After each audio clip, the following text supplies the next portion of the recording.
Well, anyway, the television numbers have come out for that game, that high-profile game. Maybe that's what they should do. Maybe they should become a traveling circus. Put a Ferris wheel out there, maybe a Gravitron, maybe some of them little elephants that go up and down around as they do a circle for the youngins. They could turn it into a carny situation and go from town to town.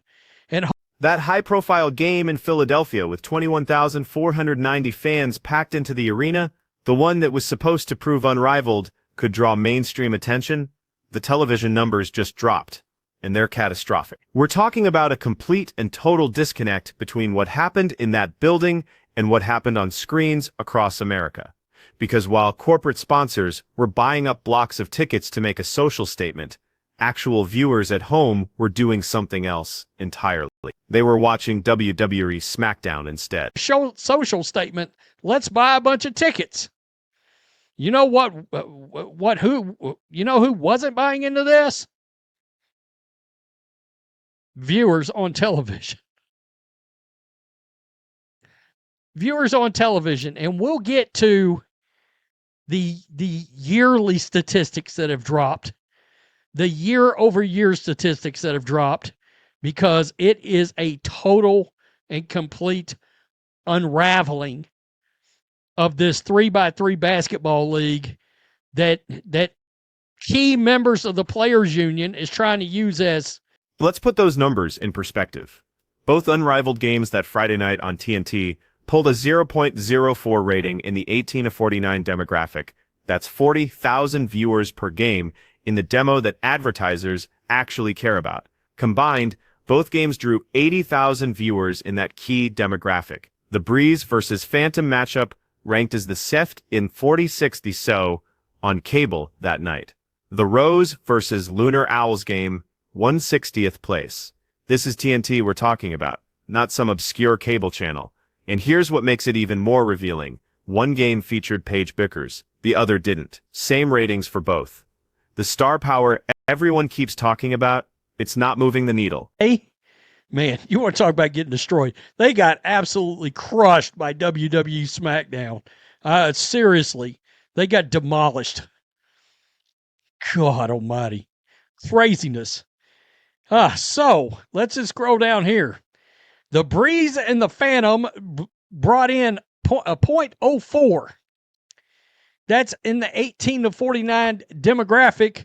That was good for the 146th show on cable.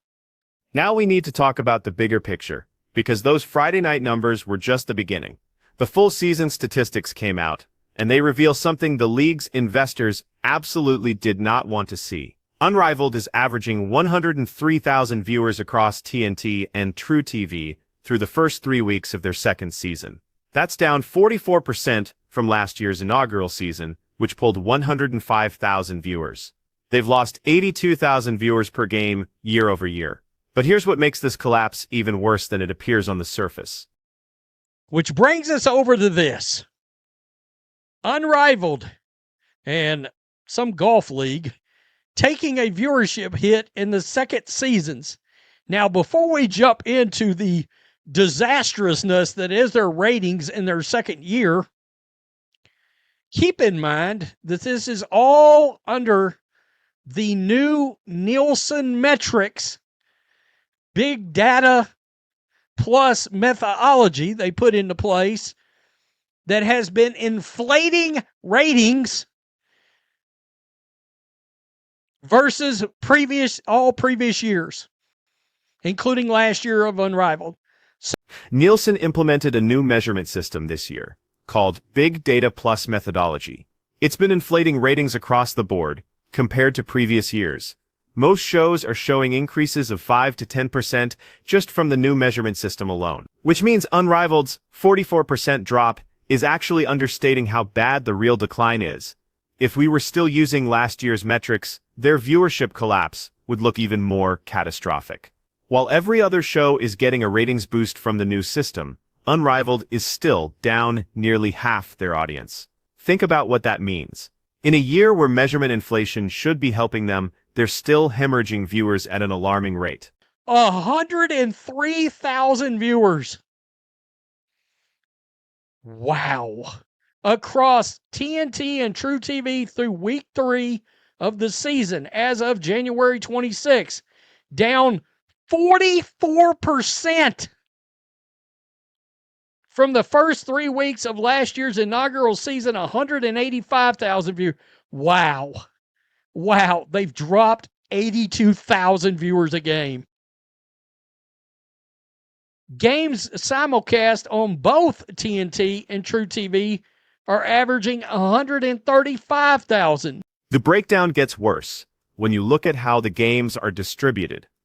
Games that simulcast on both TNT and True TV are averaging 105,000 viewers, but games exclusive to True TV, they're pulling just 64,000 viewers. That's barely enough to register on cable ratings charts. And this creates a massive problem for the league's future, because TNT has a media rights opt-out clause. They can walk away from this deal right after next season ends.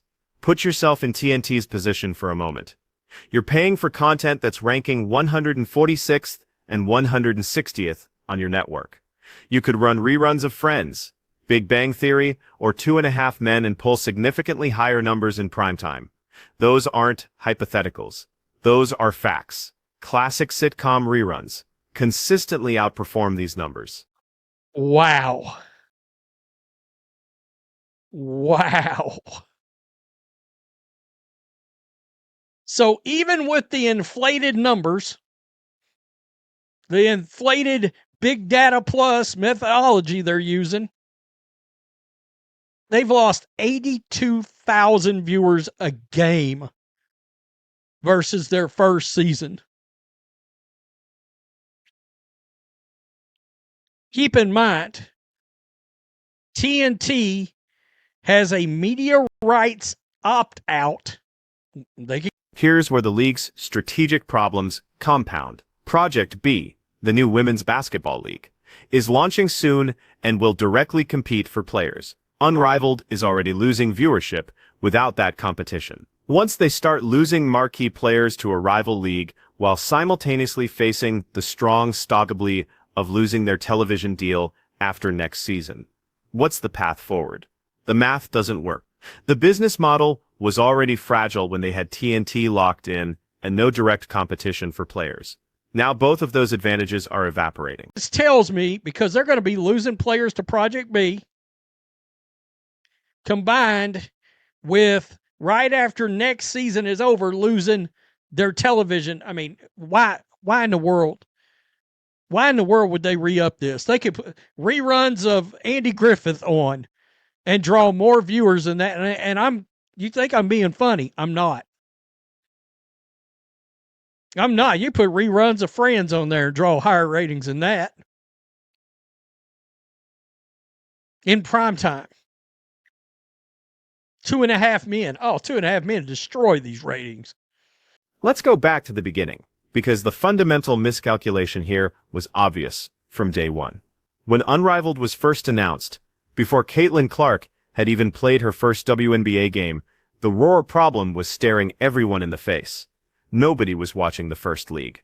The WNBA itself was struggling for viewership before Clark arrived, so the pitch was essentially, we're going to create a second league during the WNBA offseason, featuring a modified version of basketball that casual fans don't understand, and somehow this will draw an audience.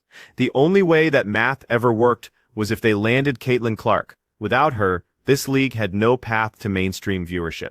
They're blowing smoke up your asses. If they're trying to tell you this league's being successful, they are lying to you.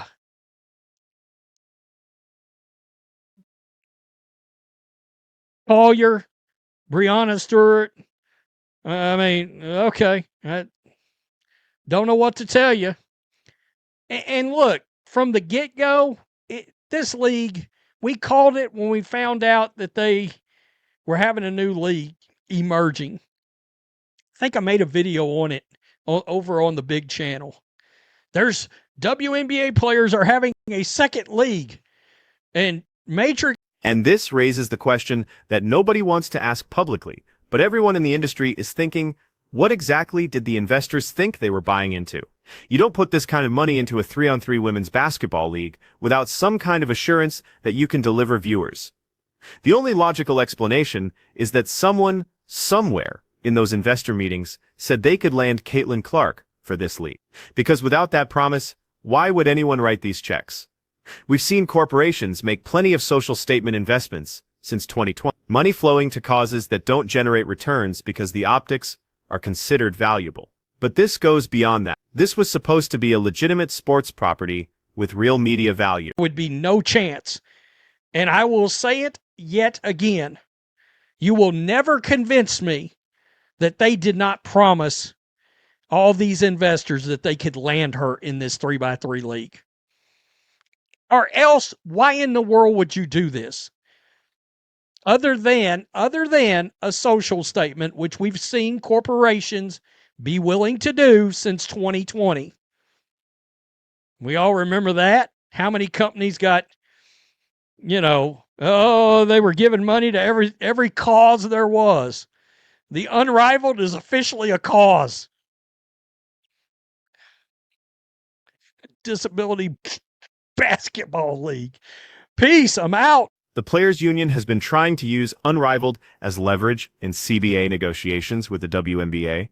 The implicit threat being, we have options now, we can play elsewhere and make money during the offseason, so you need to pay us more during the regular season. But leverage only works if the alternative is actually viable. If Unrivaled is losing half its audience year over year, pulling 64,000 viewers for games on True TV, and facing the strong possibility of losing its television deal entirely, what leverage does that provide? The WNBA owners can look at these same numbers. They can see that without the WNBA platform, these players aren't drawing viewers. The market is speaking clearly. Till next time. Thanks for watching the show. Be sure to like, comment, and subscribe. Be sure to tune in next time on Black and White Sports.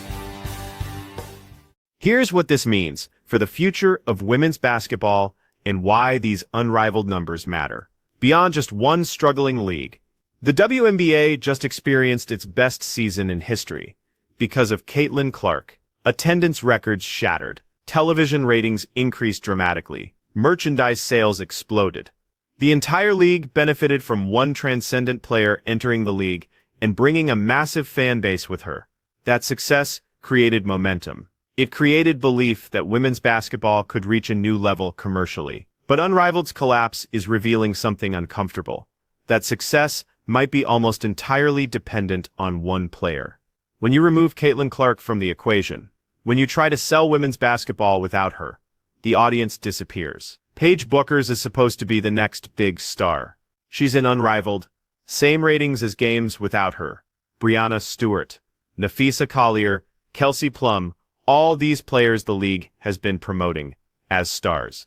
They're in Unrivaled. Viewership is down 44% year over year. This creates a massive problem for CBA negotiations, because the players' leverage is built on the assumption that they collectively drive value. But if the data shows that one player drives the overwhelming majority of the value and everyone else is replaceable from a viewership standpoint, that fundamentally changes the negotiation dynamics. The WNBA owners can point to Unrivaled and say, this is what happens when we take away our platform, our marketing, our infrastructure.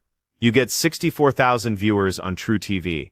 The timing makes this even more significant. These negotiations are happening right now. The Players Union needs to walk into those meetings with evidence that they deserve a bigger share of revenue.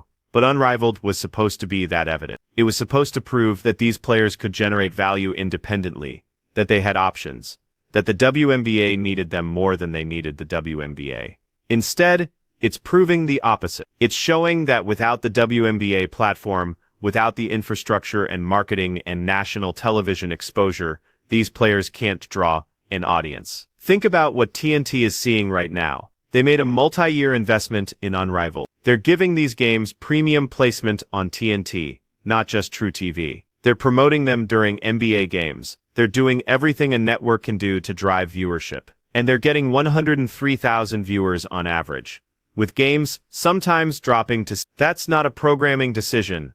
That's a programming disaster. When your opt-out clause comes up after next season, you're taking it. You're walking away. Because you can put literally anything else in that time slot and perform better. And once TNT walks away, what happens to Unrivaled? Where does it go? Streaming services aren't going to pay significant money for content that can't even crack 100,000 viewers on traditional television. Smaller cable networks might pick it up, but at what price? The entire economic model collapses. The player salaries that were supposed to supplement WNBA income and provide leverage in negotiations, they disappear. The corporate sponsors who bought blocks of tickets in Philadelphia to make social statements, they're not going to keep writing checks indefinitely for a failing product. Corporate social responsibility budgets are real, but they're not unlimited. When the optics stop being positive, when the league becomes associated with failure rather than progress, those sponsors find other places to allocate their money.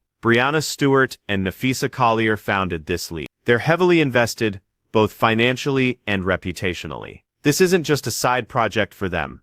This was supposed to be their legacy, a league built by players, for players that could exist independently of the WNBA's structure. But legacy doesn't pay the bills. Viewership does, and the viewership isn't there. It's declining rapidly despite all the advantages they had coming into year 2. So where does this leave women's basketball? It leaves it almost entirely dependent on Caitlin Clark's continued success and popularity. It reveals that the broader audience growth everyone celebrated last year was much more fragile than it appeared. It shows that most WNBA players, even the ones considered stars, cannot independently drive viewership without the league's platform supporting them. And that's not an insult to those players. The same thing is true in men's basketball. Most NBA players can't independently drive significant viewership. The league creates the value through its structure, its marketing, its playoff format, its national television deal. Individual players benefit from that platform. But Unrivaled tried to prove that WNBA players could create value independently,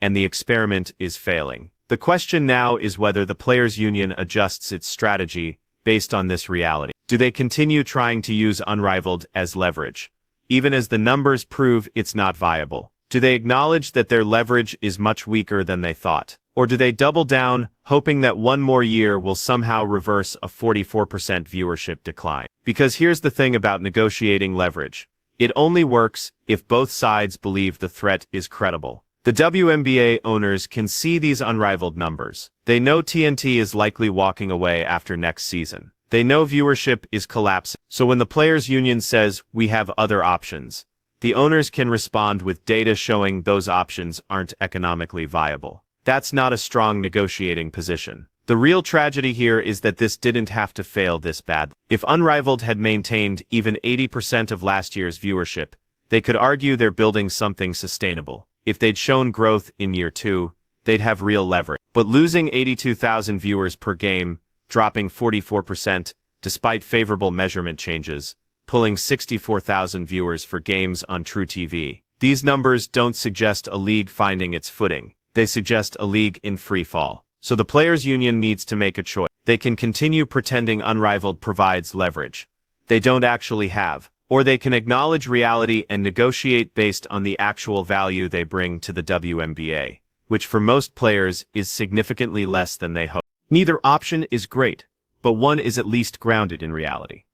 What do you think happens when TNT exercises that opt-out clause after next season? Does Unrivaled find another television partner willing to pay real money for these ratings, or does this league quietly fold, taking the Players' Union's negotiating leverage with it? Drop your prediction in the comments, because this situation is about to get very interesting very quickly.